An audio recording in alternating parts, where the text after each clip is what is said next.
Ang saya!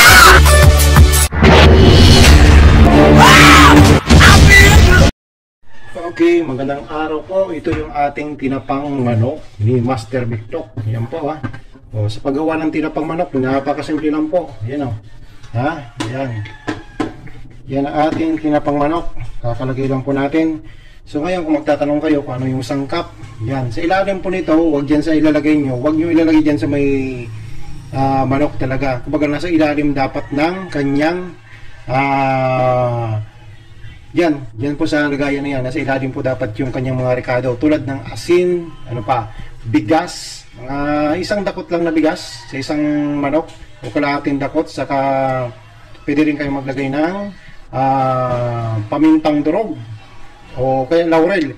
Yung laurel, huwag yung ididirektang ilagay dito sa ilalim, ha? Kasi masusunog ka agad.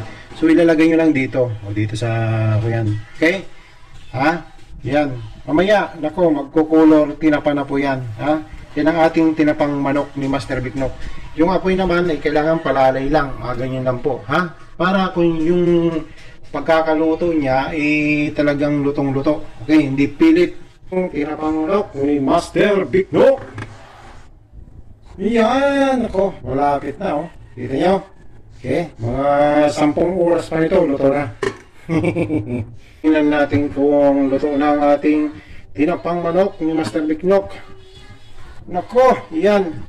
Luto na, mga master. Yan o, kung makikita nyo, kulay tinapa na siya. Naku, napaka-juicy o. Kita nyo yung nasa ko yan. O yan, yung kanyang katas. Yan, napakalambot na yan. Yan. Umabot tayo ng 1 oras may kalahati sa ating pagluluto ng tinapang manok. Yan, napakasimple lang po ng pagluto ng tinapang manok. Ha? Yan, huwag na kayong magpabudol dyan sa mga nag-o-offer ng tinapang manok. Ito, simple lang. Ha? Yan o, makikita nyo. Yan ang sinasabi natin. Wala nang usok. Pag wala na ng usok, ibig sabihin, luto na rin talaga. Yan, ako, napakasarap nito. Ang amoy pa lang niya, tinapa na. Ako. Sige po, maraming salamat. I love you. Kainan na to mamaya.